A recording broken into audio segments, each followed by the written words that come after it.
know. But that's a war that should have never been allowed to start. And Biden could have stopped it, and Zelensky could have stopped it, and Putin should have never started it. Everybody's to blame. Have you spoken to President Zelensky, sir, about his offer to purchase more Patriot missile batteries? Oh, I don't know. He's always looking to purchase missiles, you know. He's against, listen, when you start a war, you got to know that you can win the war, right? You don't start a war against somebody that's 20 times your size and then hope that people give you some missiles. If we didn't give them what we gave, remember, I gave them javelins.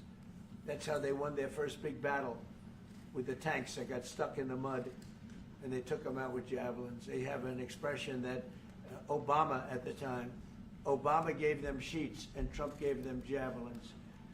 But just something that should have never happened. It's a really shame. The towns are destroyed. Towns and cities are, you know, largely destroyed. They have the spires, you know, the beautiful spires that go up. They say they were the most beautiful in the world in Ukraine for whatever reason, but the most beautiful in the world, they're mostly laying on their side, shattered and broken. And most importantly, you have millions of people dead. Millions of people dead because of three people. I would say three people. Let's say Putin, number one, but let's say Biden, who had no idea what the hell he was doing, number two, and Zelensky. And all I can do is try and stop it. That's all I want to do. I want to stop the killing. And I think we're doing well in that regard. I think you'll have some very good proposals very soon. Last question, sir. Have you attributed a motive through the FBI investigation behind the attack on Governor Josh Shapiro over the weekend? No, I haven't, but the attacker was not a fan of Trump, I understand, just from what I read and from what I've been told. The attacker basically wasn't a fan of anybody. It's probably just a whack job. And certainly a thing like that cannot be allowed to happen. Good relation with President Bukele, the best guarantee that this time you won't terminate the temporary protected status? I have a great relationship with this man. I have the best relationship with him. We've known each other. I've known him since he was a very young man, as I said, very, very young, and I was impressed. I said, look how this guy is. In fact, you sort of look like a teenager. You look like a teenager. I said, what kind of a country is this? He grew up well in the last 5 years. Do you support the extension for nationals of El Salvador under temporary support protected him. status? Do you plan to ask him? Let's hear the question from this very low-rated anchor at CB. Thank you, President. Do you plan to ask President Bukele to help return the man who your administration says was mistakenly deported? The man who was mistakenly deported to El Salvador? Well, let me ask Pam, would you answer that question? Sure, President. First and foremost, he was illegally in our country. He had been illegally in our country. And in 2019, two courts, an immigration court and an appellate immigration court, ruled that he was a member of MS-13 and he was illegally in our country. Right now, it was additional paperwork had needed to be done. That's up to El Salvador if they want to return him. That's not up to us. The Supreme Court ruled, President, that if, as El Salvador wants to return him, this is international matters, foreign affairs, if they wanted to return him, we would facilitate it, meaning provide a plane. So will you return him, And you are doing a great job. Thank you. Stephen Miller, wait a minute. Can you just also respond to that question? Because, you know, it's asked by CNN, and they always ask it with a slant, because they're totally slanted because they don't know what's happening. That's why nobody's watching them. But would you answer that question also, please? Yes, gladly.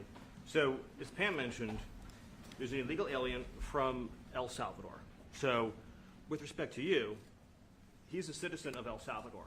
So, it's very arrogant even for American media to suggest that we would even tell El Salvador how to handle their own citizens as a starting point. As two immigration courts found that he was a member of MS-13. When President Trump declared MS-13 to be a foreign terrorist organization, that meant that he was no longer eligible under federal law, which I'm sure you know, you're very familiar with the INA, that he was no longer eligible for any form of immigration relief in the United States. So he had a deportation order that was valid, which meant that under our law, he's not even allowed to be present in the United States and had to be returned because of the foreign terrorist designation. This issue was then, by a district court judge, completely inverted, and a district court judge tried to tell the administration that they had to kidnap a citizen of El Salvador and fly him back here.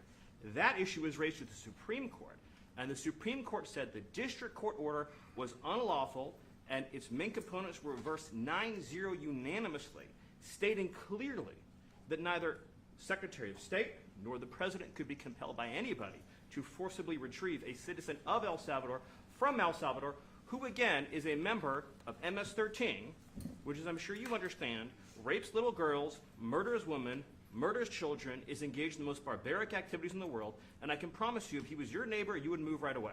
So you don't plan But to the ask for Supreme anything Court to is get it asking back? to, And Is that- what was the ruling is that your in the Supreme Court, Steve? Was it 9-0? Yes, it was a 9-0 In our favor? in our favor against the district court ruling, saying that no district court has the power to compel the foreign policy function of the United States.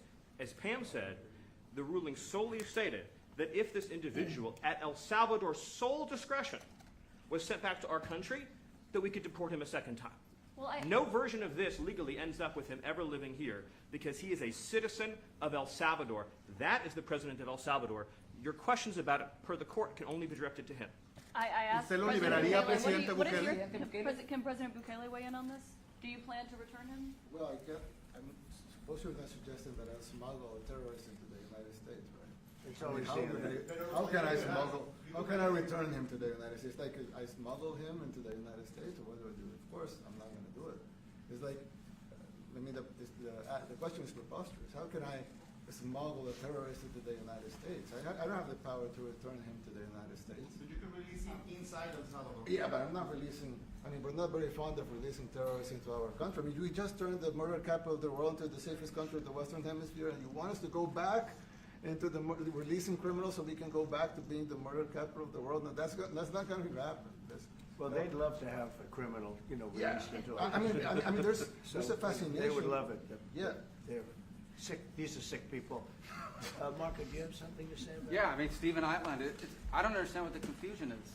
This individual is a citizen of El Salvador. He was illegally in the United States and was returned to his country. That's where you deport people, back to their country of origin, except for Venezuela that wasn't refusing to take people back, or places like that. I can tell you this, Mr. President. No, the foreign policy of the United States is conducted by the President of the United States, not by a court. And no court in the United States has a right to conduct the foreign policy of the United States. It's that simple. End of story. And that's what the Supreme Court held, by the way, to Marco's point. The Supreme Court said exactly what Marco said, that no court has the authority to compel the foreign policy function of the United States. We won a case 9-0, and people like CNN are portraying it as a loss, as usual, because they want foreign terrorists in the country who kidnap women and children. But President Trump, his policy is foreign terrorists that are here illegally get expelled from the country, which, by the way, is a 90-10 issue. Well, Mr. President, you said that if the Supreme Court said someone needed to be returned, that you would abide by that. You said that on Air Force One just a few days ago. And they said that it must be facilitated. Why don't you just say, isn't it wonderful that we're keeping criminals out of our country? Why can't you just say that?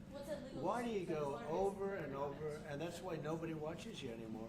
You have no credibility. Please, go ahead. President Trump, thank you so much. How many illegal criminals are you planning on exporting to El Salvador? And President Bukele, how many are you willing to take from the U.S.? As many as possible. And I just asked the president, it's this massive complex that he built, jail complex. I said, can you build some more of them, please? As many as we can get out of our country that were allowed in here by incompetent Joe Biden through open borders. Open borders. You probably hear open borders and you can't even understand it because nobody can understand. Nobody smart or with common sense can understand it.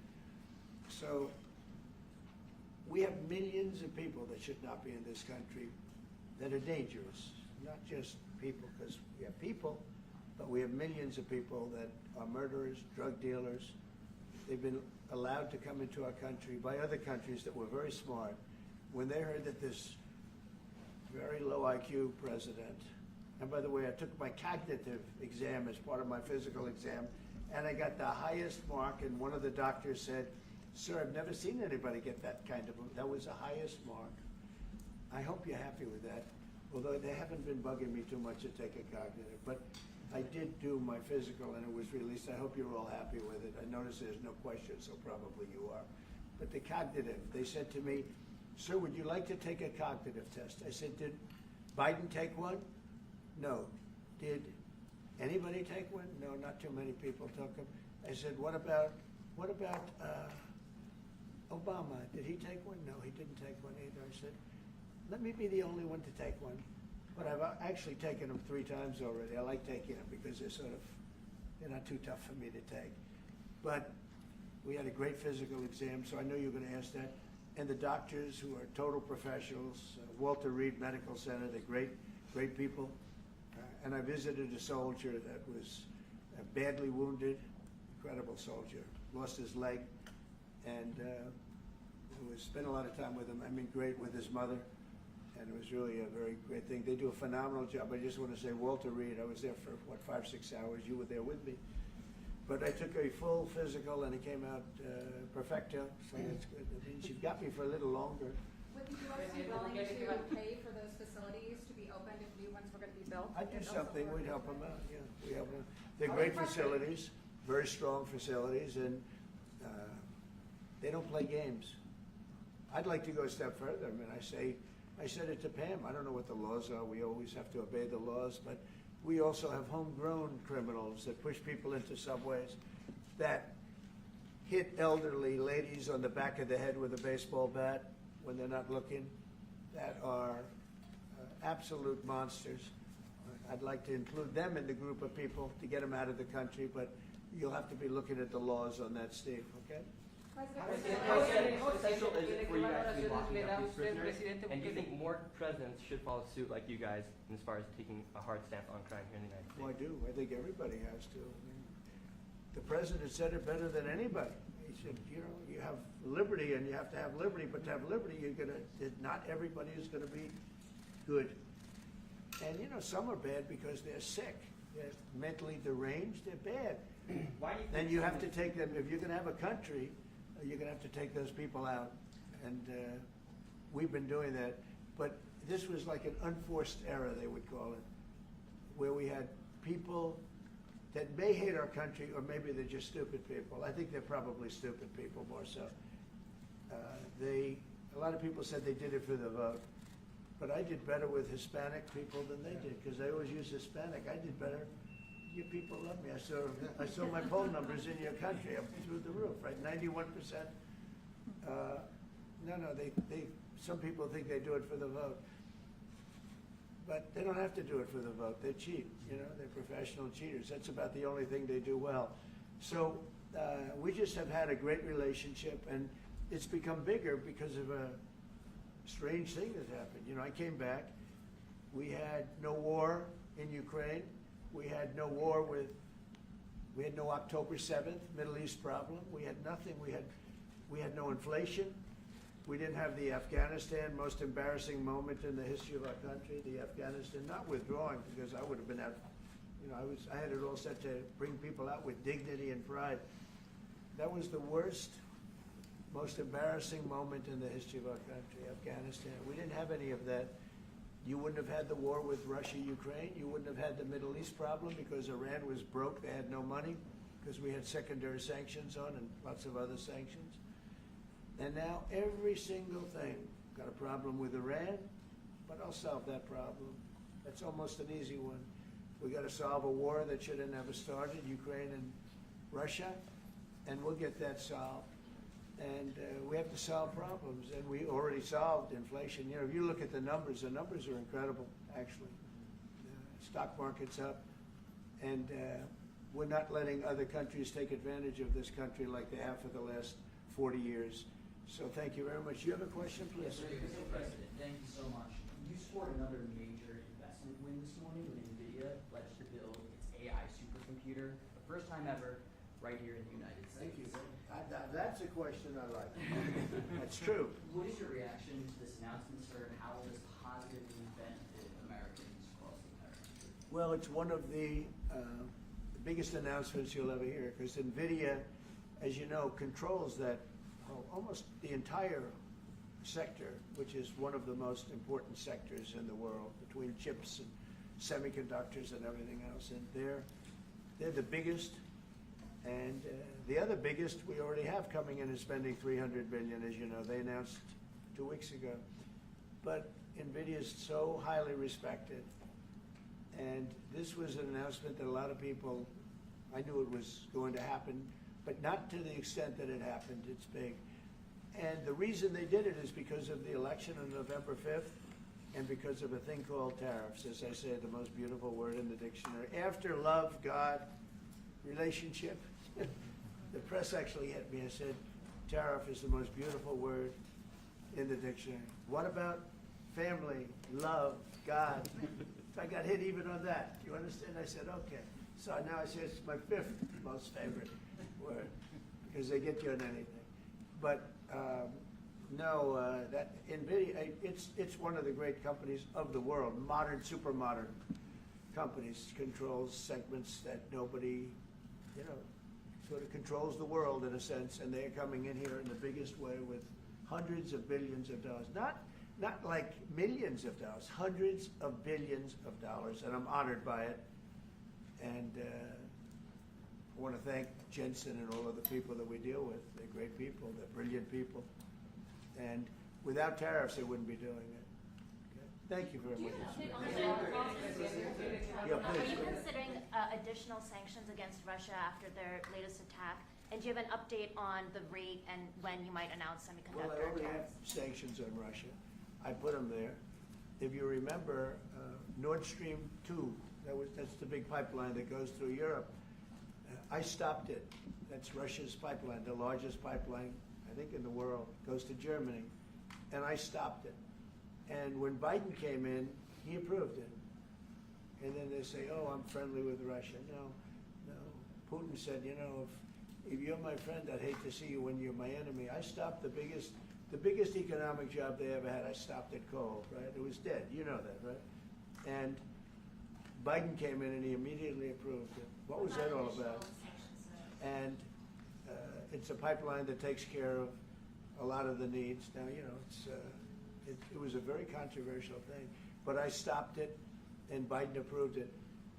Question? On tariffs, No, do you not have an you. update? Not Presidente you. Bukele, And the South Presidente Carolina Bukele, update today Presidente on Bukele, potential ¿qué valoraciones le semiconductor da tariffs Presidente and potentially Bukele? pharmaceuticals. What? Semiconductor tariffs and potentially pharmaceuticals. Any update on Pharmaceuticals, that? we're going to do. We don't make our own drugs, our own pharmaceuticals. We don't make our own drugs anymore. The drug companies are in Ireland and they're in lots of other places, China. And all I have to do is impose a tariff. The more, the faster they move in. The higher the tariff, it's very simple. It's inversely proportional. The higher the tariff, the faster they come. And we're going to be doing that. That's going to be like we have on cars. We have, as you know, a 25% tariff on cars. We have a 25% tariff on steel and aluminum. And that's what that category fits right now. Do you have a percentage in mind and a timeline? I have a timeline, not too distant future. We're doing it because we want to make our own drugs. We're doing it because we want to make our own steel and aluminum, lumber, other things. And they're all coming in. We have record numbers, $7 trillion. Since I announced, like a month and a half ago, since I came in, we have over $7 trillion being invested in the country. We didn't have $1 trillion. We didn't have $500 billion for some of these guys. They didn't know what the hell they were doing. So we have the largest investment that we've ever heard of, and we're only 2 months in. And that'll continue at levels that you've never seen before. It's what's going to happen. And even the stock market's up today. We also had, a lot of people didn't say it the way it was. We had the largest gain in the stock market in history on every single category last week. That was a nice game because we get a little hit because people didn't understand the power of our country economically if you use it right. Do you have something to say on that, JD? Yes, sir. I mean, look, for 40 years we have lost manufacturing capacity. Workers have seen their wages stagnate, and some of the most critical things that we need, from the pharmaceuticals, the drugs that we give to our children, the antibiotics that we give to our kids, to the weapons that we actually need to fight a war. If God forbid we had to fight a war, we don't make enough of that stuff. And so President Trump ran explicitly on changing that. Yes, as the president mentioned, it caused a little bit of disruption in the market, but I actually think over the long term, workers are going to benefit, stocks are going to go up, American businesses are going to benefit as we reinvest and reindustrialize our country. And the auto workers and the Teamsters and all of the unions, not traditionally Republican, but I'm winning those unions by, we're up 40, 50 points on the Democrats. They're losing everything. They're losing everything because they just have policies that are not believable. They fight for policies that are 5% popular, and nobody knows who the 5% are. I mean, nobody can find the 5%. But if you go back to Ohio, and by the way, we have the great championship team from Ohio coming in today, right? Very big day. And that's going to be a little bit later. And that'll be, if you want to stick around, I'll introduce you to some nice people. You'll see some very large people, right? You'll see some people that even you have not seen people like this. These are big, these are 6'7", 380 pounds with no fat. Okay, that's pretty good, right? But the team, the national championship team, is being honored today at the White House, so that'll be exciting. If you're around, want to stay around, I'll have you up there. You can tell them all about your prison, how you have to behave. Okay. Who else? Exemptions on electronics. Yeah, you said yesterday that you're making a decision on Iran very quickly. What do you mean by that? Is that a decision to strike Iran? They have to or? solve their problem very quickly. Iran wants to deal with us, but they don't know how. They really don't know how. We had a meeting with them on Saturday. We have another meeting scheduled next Saturday. I said, that's a long time. That's a long time. So I think they might be tapping us along. But Iran has to get rid of the concept of a nuclear weapon. They cannot have a nuclear weapon. He can't have a nuclear weapon. Nobody can have. We can't have anybody having nuclear weapons. We can't have nuclear weapons. And I think they're tapping us along because we're so used to dealing with stupid people in this country.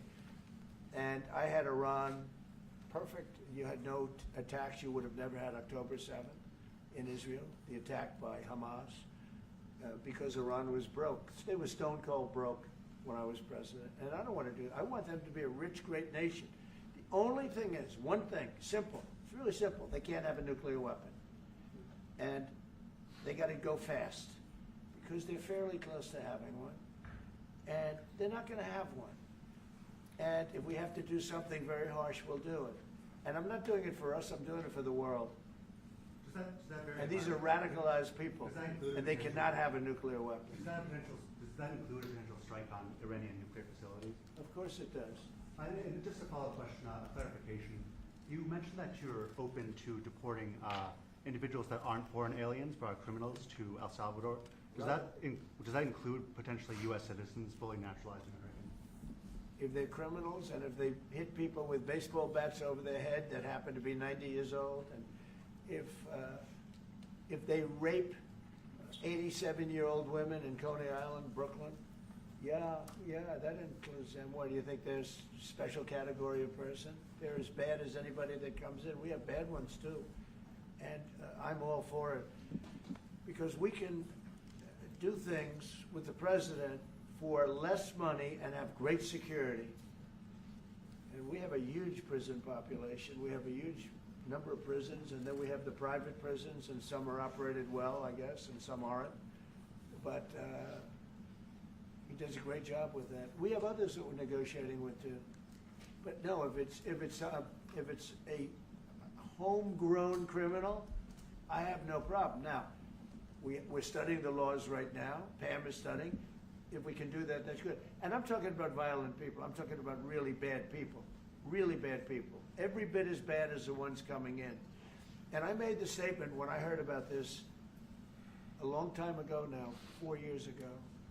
When I heard that this guy was having open borders, I said every single criminal from all over the world is going to be dumped into our country. And that's what happened. The jails of the Congo were emptied out. The jails of Venezuela were emptied out. And you know what happened? Their crime went way down. But now Venezuela has other problems. You know what the problem is? They have no money. Yeah. Because I shut off their oil, and we put secondary tariffs because they're not doing what's right over there. They know what to do. We spoke to them. I spoke to them. They know what to do. But they have no money. Venezuela has no money. But Iran had no money, and Iran behaved so beautifully. And then Biden took all those secondary tariffs on tariffs on. I told China, you can't buy oil. If you buy oil from Iran, China, I told it to President Xi, then we no longer want you to do business with the United States of America. And those ships disappeared from that harbor so quickly. China. Get along great with China. Are the talks with Iran productive? Do you want to continue that? The talks with Iran, do you believe those are productive? Do you want to continue that? I think Iran could be a great country as long as it doesn't have nuclear weapons. If they have nuclear weapons, they'll never get a chance to be a great country. They will never get a chance. It won't even come close. Sir, on tariffs? Yeah. Yeah, yesterday you mentioned short-lived product exemptions. Which specific products are you considering, and how long is short-lived? Weeks, months? I'm looking at something to help some of the car companies where they're switching to parts that were made in Canada, Mexico, and other places, and they need a little bit of time because they're going to make them here, but they need a little bit of time. So I'm talking about things like that. What about any Apple products, other cell phones? Look, I'm a very flexible person. I don't change my mind, but I'm flexible. And you have to be. You just can't have a wall and you'll only go, no, sometimes you have to go around it, under it, or above it. There'll be maybe things coming up. I speak to Tim Cook. I helped Tim Cook recently and that whole business. You know, I don't want to hurt anybody, but the end result is we're going to get to the position of greatness for our country. We're the greatest economic power in the world if we're smart. If we're not smart, we're going to hurt our country very badly. We lost with China over the Biden years trillions of dollars on trade, trillions of dollars. And he let them fleece us. And we can't do that anymore. And you know what? I don't blame China at all. I don't blame President Xi. I like him. He likes me. I mean, you know, who knows? Who the hell cares? Do you have any updates on talks But you know with what? China? What? Do you have any updates for the talks with China? No, let me just tell you this. I don't blame China. I don't blame Vietnam. I see their meeting today. Is that wonderful? That's a lovely meeting. They're meeting like trying to figure out how do we screw the United States of America. Don't forget, the European Union was formed to do just that. The European Union was formed to hurt the United States and on trade. And they get us on NATO because they don't pay their bills. But now, since I got involved, they have been paying their bills. I took in over $600 billion for NATO. Nobody took in anything. I mean, they were all delinquent. They had 8 nations out of 28 paid their bills. The rest of them were way delinquent. And I said, if you don't pay your bills, we're not going to protect you anymore. And the money poured in over 600. The Secretary General last week made that statement. He said, I've never seen anything like it. We couldn't get anybody to pay because the United States was footing the bill for NATO. Well, we got hurt there, and we got hurt on trade, likewise, European Union. And they've got to come to the table, and they're trying to. They're trying to. But the European Union has taken terrible advantage. They don't take our food products. They don't take our cars. We have millions of their cars, BMW, Volkswagen, Mercedes-Benz, many others. They come in by the millions. They don't take, there are no Chevrolets in Munich, I can tell you that. I said to Angela Merkel when she was there, as she was letting millions of people infiltrate Germany, which was not so good from, we would call them illegal immigrants, but she made them legal. But I said to her, and I get along with her very well, I said, how many Chevrolets do we have in Munich or Frankfurt? Why, none, Donald, none. I said, you're right. And yet we take in millions and millions of cars. No, those days are over. How long do you Okay, think the exemption thank you very much, everybody. Thank you, guys. Thank you, guys. Head on the door. Thank you, guys. Mr. President, do you have any comment on the FTC's case against Meta and Mark Zuckerberg? Thank you, press. Thank you, Naive. Thank you. Thank you, guys. Let's go. Thank you. Let's go.